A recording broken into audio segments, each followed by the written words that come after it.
The Hennessy Report from Keystone Partners, a free-flowing conversation with leaders in the HR community, talking about themselves, the industry, and their work. Brought to you in cooperation with NERA, the Northeast Human Resources Association. Welcome to the Hennessy Report by Keystone Partners. I'm Dave Hennessy, and today's guest is the head of HR of Reebok, Liz Vieira. Liz discusses her tenure at Reebok. She's a boomerang employee. She had a previous 7-year tenure and then came back to head up the function. She and her team have rebuilt the HR infrastructure very quickly. She shares that story, how they have a collaboration-driven approach at Reebok, how her tenure at MFS really shaped her career, her father's influence on her, and another key learning that she shares. You'll enjoy Liz. She's a longtime friend and colleague, and it's a great episode. Also, towards the end of this episode, we have a new segment. It's called Keystone's Coach's Corner, where we have advice from Keystone coaches to you. It's tips and advice about leadership and career management. And today we have Mary Kavanaugh, Keystone's Senior Vice President of Career Management, offering some advice. And now, our conversation with Liz Vieira. Liz, welcome to the podcast. It's so great to finally have you on the Hennessy Report by Keystone. Thank you. It's an honor to be on the Hennessy Report, so thank you for having me on. Well, you know the first question. I know you've listened. So what's an early life moment as you look back on it now, Liz, that is an inflection point for who you've become as a professional? Yeah, I think it goes back to my dad, to be honest. You know, my dad came to the United States when he was in his early 20s, and he was learning a new culture, a new language, all kinds of things. And he was what was very important to him was the importance of giving back to others and supporting them in their journey, because he felt very much supported in his journey.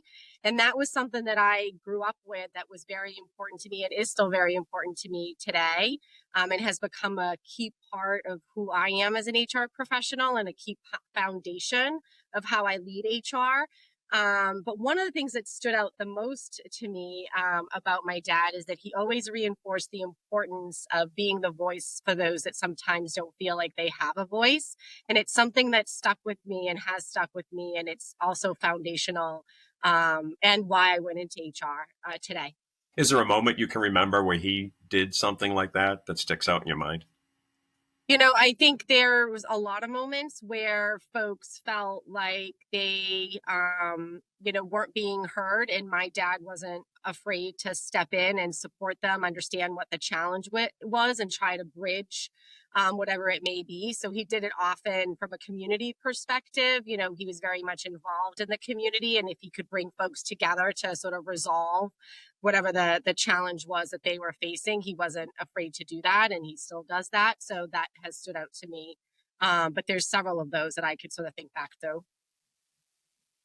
Well, Liz, I've known you for a long time, even before I think you even first joined Reebok. You're a boomerang Reeboker.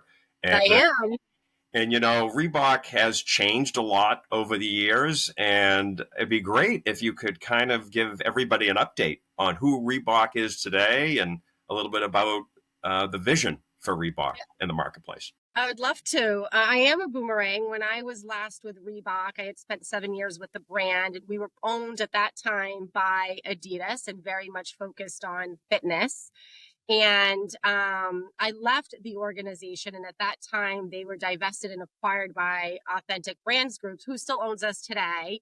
But our operating partner was Spark Brands. And so I had an opportunity. I was very fortunate to have an opportunity to come back and lead the HR organization when we were under Spark. But the company was going through a tremendous amount of transition and big focus for us was really returning back into sport, which is really our heritage. It's where we started. It's what we were known for. But we had sort of under Adidas really focused on fitness, changed to be much more focused on movement, on all types of movement, on how you define movement. So it became a bit more inclusive of what that means.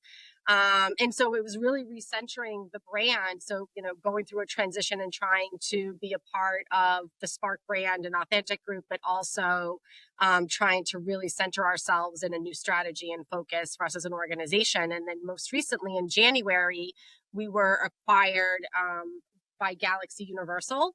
And so we've still been transitioning, but a new transition over the last 7 months that's been new to us, but really, again, still trying to focus on our return back to sport, which we've seen with basketball, most recently in Angel Reese and our new sort of product there, and also with golf with Bryson DeChambeau. So like we're really starting to make some moves in that space, and that's new for us as a brand. That's great. So I imagine all this change of direction as far as product focus and the marketing focus, as well as some ownership changes, this has led to a lot of probably internal transitions and opportunities for change and things like that. I imagine that's impacting your work. Yeah, I mean, it's been a big focus since I've been back to the brand for the last 3 years. Even when we were under Spark, we were really focused on transition and change, but more so now that we're under Galaxy Universal, it's a big part of what we do as a senior team is really thinking about how do we center folks on our purpose, right? Really enabling movement, but also how do we ensure that we communicate what's not changing. So our strategy is not changing, our brand and focus is not changing, but what is changing and how do we start to build that out and provide clarity in those areas. So transition has been a tremendous amount of work, even change management, a key part of that for the last 3 years, but more so in the last 7 months since it's so new to us again. Well, transition is not easy and change isn't easy. So how are you and your team supporting the organization and employees specifically to help them navigate things that can sometimes be very difficult? Yeah, I think some of it is looking at how we're communicating to the organization. Communication becomes so integral in a time of change, right? So how are we reinforcing the messages that are important for us as a brand? How are we providing clarity when there is a lack of clarity in certain areas? So really thinking about our communication approach has been integral. I think listening has been incredibly important. I spend a lot of time, and so does my team, and honestly, the entire leadership team, trying to understand what are the challenges that we're facing right now and what are some steps that we can take to sort of move forward as an organization, and how do we articulate that to the organization. So really spending time listening, meeting with employees, understanding, what are some of the challenges in their day-to-day roles or their functions and how we can sort of action that as we move forward.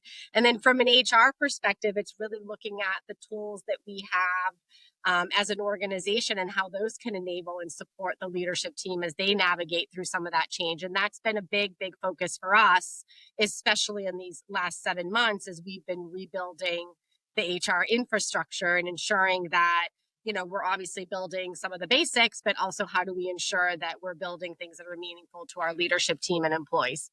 What are some of the things you're doing with an infrastructure point of view? What are some of the things you're really focused on rebuilding? And Yeah, so the first 7 months, we really focused on what we call building the foundation. The basics, our entire infrastructure went down as part of this transition. And so it gave us a unique opportunity, as challenging as that can sound. It gave us an incredible opportunity to build something that was also meaningful to us as a brand versus embedding ourselves into an existing model and structure. And so it's been exciting for us as an HR team to build some of the foundational pieces such as benefits and payroll and all of all of what comes with that. But it's also been incredibly important for us to really think about what the organization has shared as feedback and things that they'd like to see more of. So we launched, new leadership development programs where employees have an opportunity to take learning every month. And we are now building out a manager leadership development program. That's a big focus that we've been trying to transition as we move into the second half of the year. And then a key part of that is also thinking about, how do we better support our leadership and our organization in career development. That's great. You're focused on all the right things. What are some of the learnings that you've had, or what some of the early wins on building this new infrastructure? I think some of the early wins was that, although we were a small team, I call us small and mighty, we were able to really put the infrastructure pretty quickly in place, so that employees weren't missing too much as we were trying to rebuild. So it didn't create too much of a gap of where we were to where we are today. We really tried to close that. But some of our wins there is wherever we had an opportunity to upskill our benefits, we did. We took advantage of adding additional flexible benefits into the organization that gave the opportunity for our employees to better leverage what was meaningful to them. And so we do a stipend throughout the year where employees can leverage that stipend in a way that they think is important, whether it's additional educational programs that they'd like to take, or it's parking. As we know, commuting into Boston, they'd like to cover some of their commuting costs. They have the option to really look at that stipend and across multiple categories, look at which ways they can use that. In addition to that, we really try to focus on learning and development and thinking about how we were starting to build that infrastructure for the employees so that in addition to some of what we call the foundation, we were also adding some value back into the org. And we knew career development was incredibly important. Employees had shared that with us. And so we started our focus with building that model and structure out, which we continue to do as we go into the second half.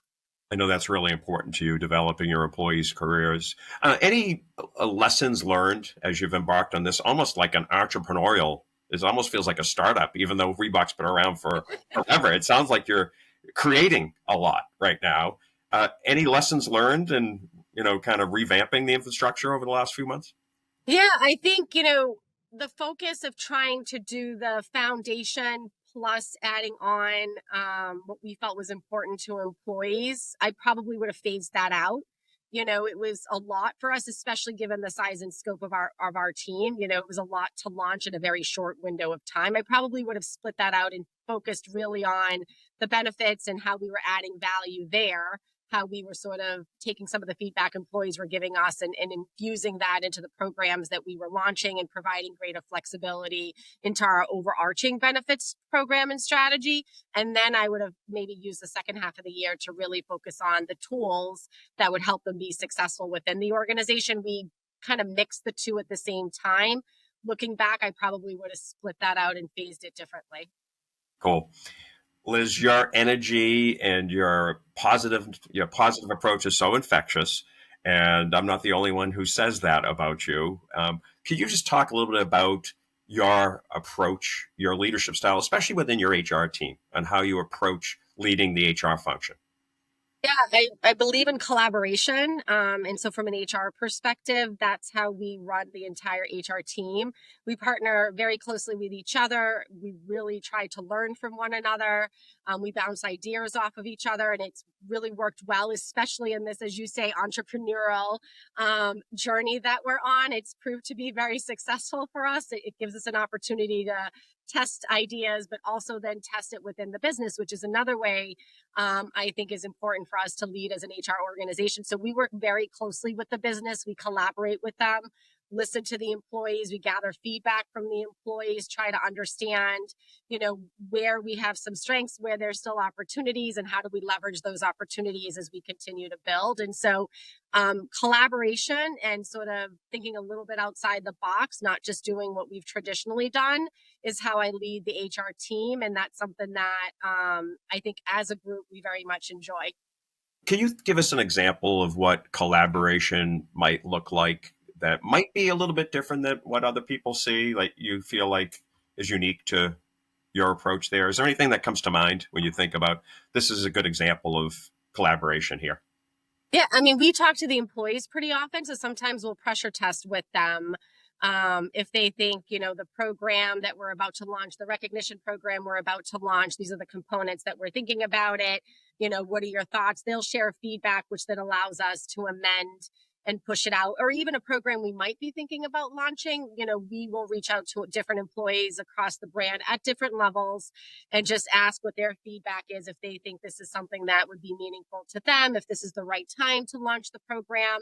And we take that into consideration prior to launching something out. How do you get access to certain employees like that? Have you created a group or of some sort, or is it? How's it done? How do you know who to reach out to and when? If you're looking. We meet with a lot of employees, myself included, and the leadership team. The executive team and I and my entire team meet with employees across the brand on a pretty regular basis, including the CEO. He meets with employees on a pretty regular basis. It's a natural part of our brand. You would say it's the fabric of our culture. Is that, doesn't matter where you are in the organization, what your role is, we all connect and try to collaborate with one another to try to get to sort of the other side. And so it's individual sometimes it's a group of individuals that might be together, and we'll talk to them about it after a meeting. We may have some discussions, but we have partners and relationships across the entire organization, including the entire leadership team, and we try to stay as connected as possible. That's great. Well, we cannot have an HR podcast anymore without talking about AI, because it's on everybody's mind. There's a lot of excitement. There's a lot of nervousness too. People are wondering, am I going to lose my job because of AI, or do I have to quickly be an expert in AI? What's your thought about this AI revolution, especially how it relates to talent and your function? Yeah, I think AI is important, right? It creates efficiencies, it helps drive creativity. And I think it's here, right? It's important for us to all embrace it. Employees are using it all day, every day.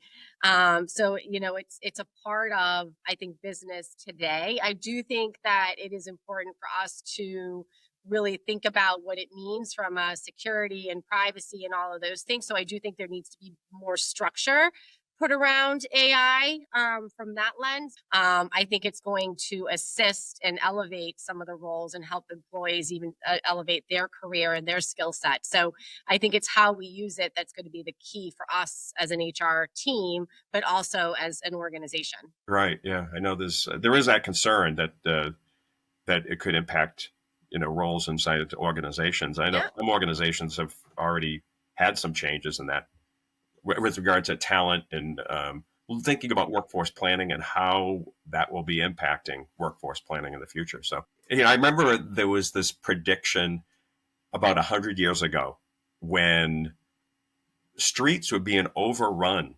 by horse manure, because it was all horse and buggy. That's what's transportation. And there were projections that we won't have any place to put all of the horse manure. It's going to ruin our cities, and but of course nobody could project the invention of the car. So you can make projections about AI and what impact it will have on employment, but we don't know what's around the corner. We don't know what it's going to create that will create more jobs too. So we got to look develop new skills, right? So it may, for me, I feel like even AI today, I think creates efficiencies, even within my team whenever we leverage it. But I think there's an opportunity to still now focus much more on, creative work and things that are adding value to the organization. And I think AI will shape roles. It'll shape it differently. But I think it's how we use it that'll be important. It will create new roles. It'll create new industries for sure. Yeah, too, So we got to be excited about it as well. Well, I think now is time for the nearer question of the podcast. Megan Mandino, our producer, will come in and join our discussion here. Megan? Hi, Liz. Moving between companies like MFS, UKG, Samsonite, and Reebok, how do you quickly establish credibility with business leaders in a new organization? That's a great question. I think it goes back to a little bit of sort of my philosophy in leading even HR. Like, it's so important to build relationships across the organization, and to really understand what's important to the business, like really understand the business model and to be a part of that. And so in each of the organizations that I've been a part of, even in my onboarding process, I really take the time to understand what's going on in the business, what challenges are they facing, and how does that intersect with the HR strategy and or what programs and tools we have or that we may need to create to really help the leaders achieve the goals that they're trying to achieve. So building relationships and really understanding the business and trying to understand the intersection of what HR is leading and doing or what the tools are that the HR organization may have and that how that can support the business is initially a focus for me in joining any organization and throughout my tenure with any company. Liz, a quick question about hiring for your particular team. Maybe you could go larger in Reebok too, but what's important to you about who you bring on your team, your HR team? I think, yeah. Yeah, I think honestly, it's probably the same for Reebok as a whole, right? Like we are an organization that is a bit entrepreneurial. We live sort of in the section. Which people might not expect, right? No. Start to But I interview. think it's important that it's very fast paced, but you have an opportunity to leverage, even in the midst of all this change, a little bit of what you're doing to be creative and to drive something that could be meaningful for the brand or for your particular department or role. And I envision that also within HR. You know, we wear a lot of hats, and so that's incredibly important for anyone in the HR organization here at Reebok. And we have an opportunity to be creative in our space, right? And so it's less about creating a lot of process and rigid structure. It's more about creating fluidity so that we can better support the organization. And so that becomes an incredible skill set that ties into that entrepreneurial environment. That is what Reebok has been known for. When I was previously here, it's one of the things I enjoyed the most was the ability to have an idea and see it come to fruition. And to be agile enough to the brand is agile enough to be able to bring that to life. And I think that still exists today, especially under our new ownership. We have a tremendous opportunity to move faster, be more entrepreneurial, be more agile, not wait for perfection. Like, let's just get it to where we think it's in the right spot. Let's test it, get it out there, and see what happens. And I think someone coming in to the HR organization would want to be a part of that type of environment, that type of culture. So you're looking for that person that's willing to take chances and try something new. And yeah, that's great. But it's interesting that you say that that's always been there in a way. I know it's even more so entrepreneurial now, but it sounds like you always had that competency inside Reebok. I think, within the culture of Reebok, for sure. You know, I have a lot of stories, even when I was last here, where, you have an idea or employees have an idea and it came to life. And even now, I was talking to someone the other day and he had an idea on golf and he saw that come to fruition. And it started off as a conversation amongst, leaders, and it sort of came to life as, now a focus for us as a brand. And so it's that type of environment that we encourage. We want employees to be a part of it, to look at the challenges that exist and how we can make them opportunities.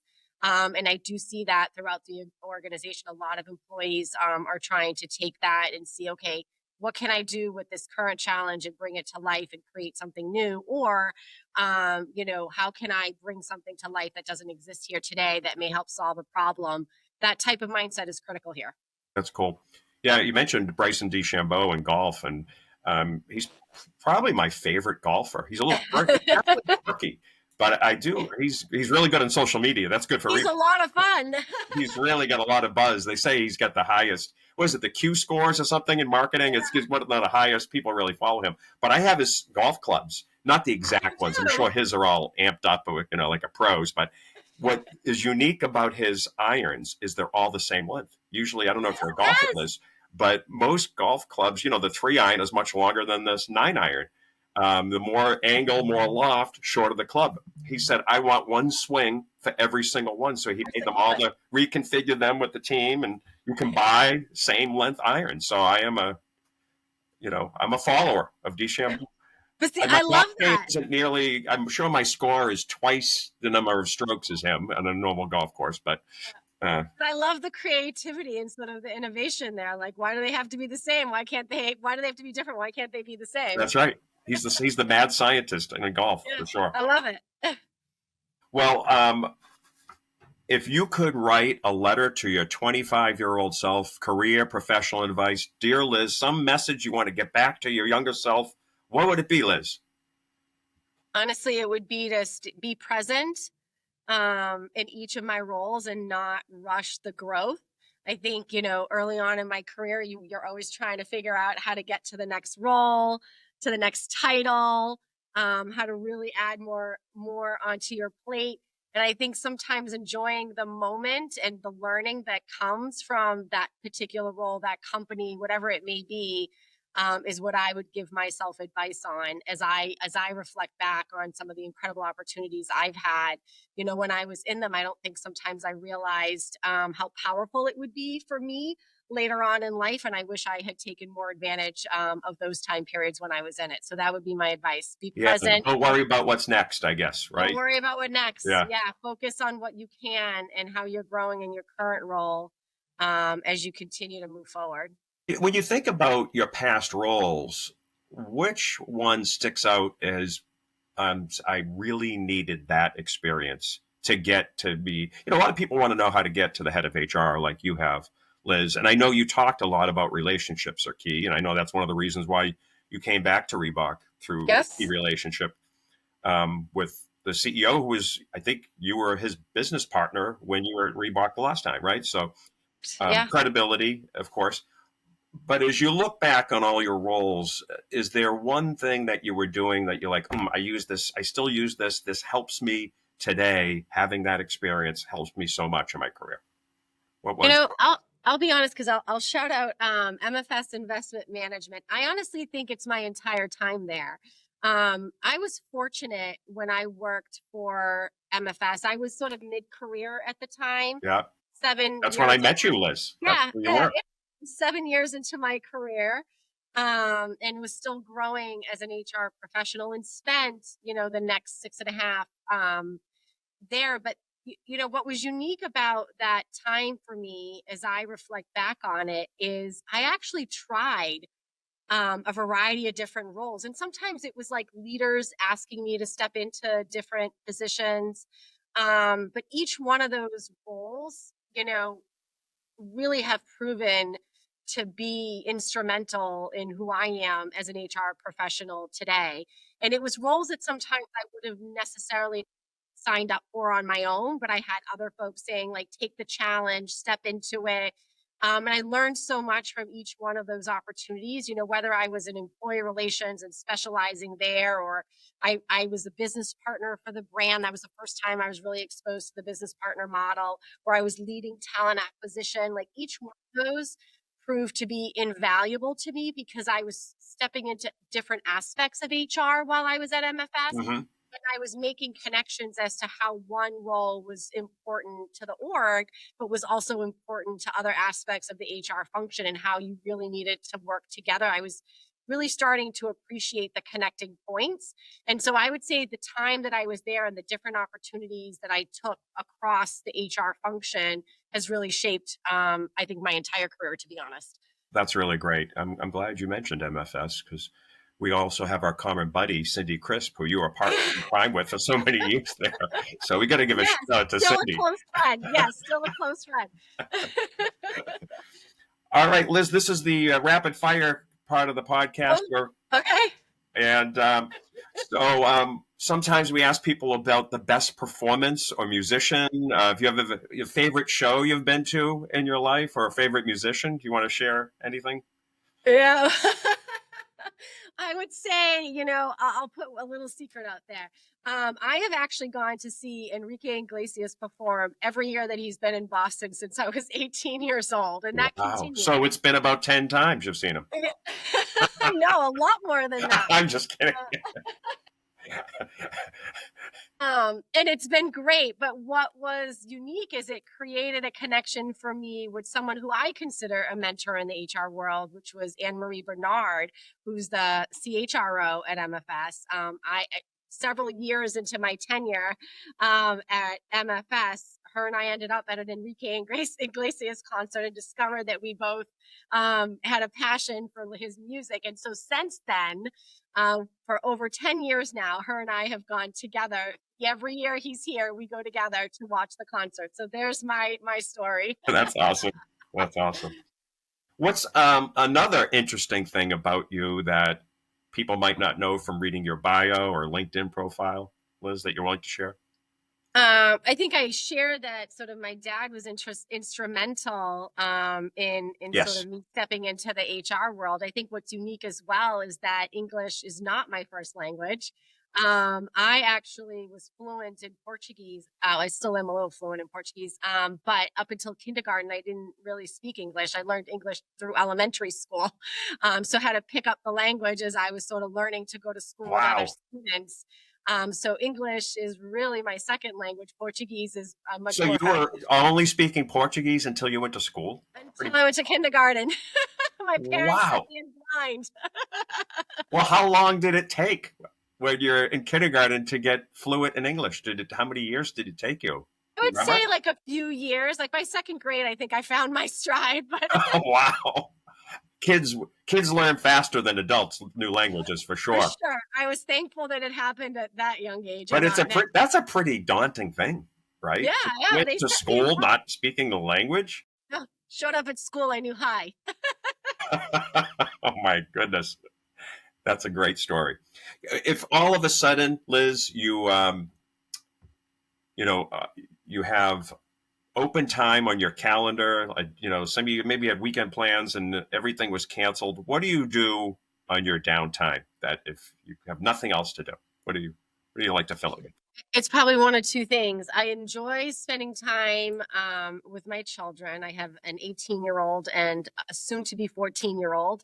And I find it so interesting to have conversations with them, and I learn so much from them. So I love hanging out with them. Or I'm reading. I love to read. So I'm an avid reader. Whether it's for fun or for business, I love having a book. So one of those two things, if I have any free time, is what I would be doing. You're reading, and so what are you reading? Give us Right. what's your favorite book that you've read in the last year? What's something that's Last interesting? year, The Women by Kristen Hanna was really good. I also say like The Nightingale by Kristen Hanna was really good. Those were like my fun reads that I very much enjoyed. I recommend them all over the place. They were really good reads. There you go. Well, we'll get that out to all of our audience. And can I'm you send glad. us off? Thank you so much for being a guest on our podcast, Liz, and we're look forward to sharing this with our audience. But I'd like you to say goodbye in Portuguese. Could you send us off in Portuguese since we just talked about that? Oh, okay, we could say adeus. Obrigado por ter a gente aqui. How do I say it? How do you say it? Adeus. The Doge? Adeus. I can't pronounce it.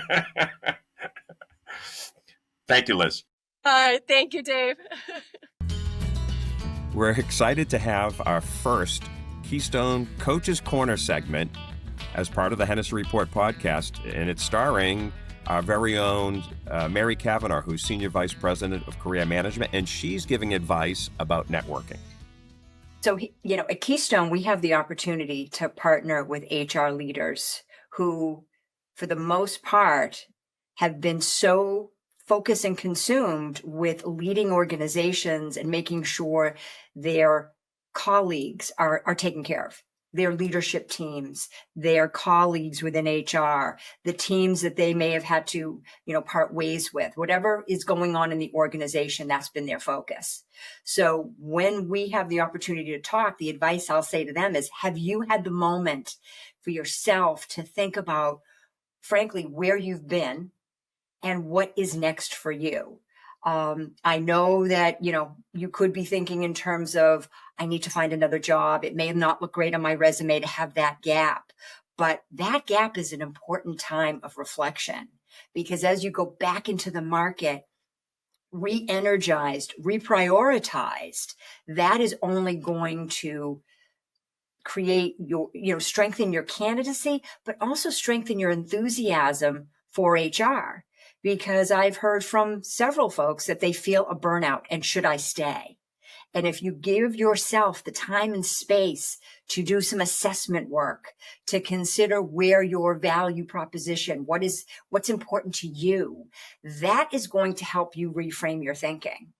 And with this gift of time that may not always feel like it, what are you doing to look at your own priorities? Is it hanging a shingle for a bit and doing some consulting, maybe doing some interim work. So you have an opportunity to peek under the hood of an organization before you join, giving yourself the time, space, and frankly, the grace to acknowledge that this gift of time is important can really make all the difference, frankly, between a good decision and then a decision that you may come back and want to unwind. One thing that's important that we have talked about in terms of professionals' hesitation to networking is coming and asking for help. If you are able to incorporate networking throughout your career, when the moment happens that you are in transition and need it, some of those hesitations and fears will go away because you've been nurturing your network. You have, whether it's your circles, your board of directors, you have those people that have been helping and advising you, and you for them as well. If you start this process now, it's being proactive. It's not deploying it when you need it. It is integrating it into your life and your professional life. And even aside from a career transition, what a valuable moment to speak peer to peer when you are in a role and you may have issues in terms of what are you doing for employee engagement, or even some of the tactical pieces like benefits. What are you seeing in the market? How are you hiring? What does your talent pool look like? If you're incorporating it into your basic professional DNA, it won't feel like a chore. It frankly, again, it will be exciting because each of those conversations will give you ideas, energy, connection, because even when you're in your role, it can be a bit lonely, especially for HR leaders. So why not build that community and that support system around you that you can leverage in all phases of your career? So if you're looking to almost take those first steps in terms of networking, Keystone has a process where we have different networking groups for HR leaders. We have both virtual and in-person opportunities that we would welcome people to explore, because it really is, networking is about building a sense of community and a safe space. And Keystone is all about creating that safe space when we're working with clients, from beginning to really never end, because again, it's about relationships. So please, we encourage people to explore what our networking groups could offer, because that may be the place for you to, road test your tell me about yourself, your 30-second commercial, your elevator pitch. We want to encourage folks to feel comfortable to get out there beyond the Keystone world and create their own important network. So Keystone has multiple opportunities for networking, both virtual and in-person opportunities. Please visit our website at keystonepartners.com and see what could be helpful for you as you embark on or continue your networking journey.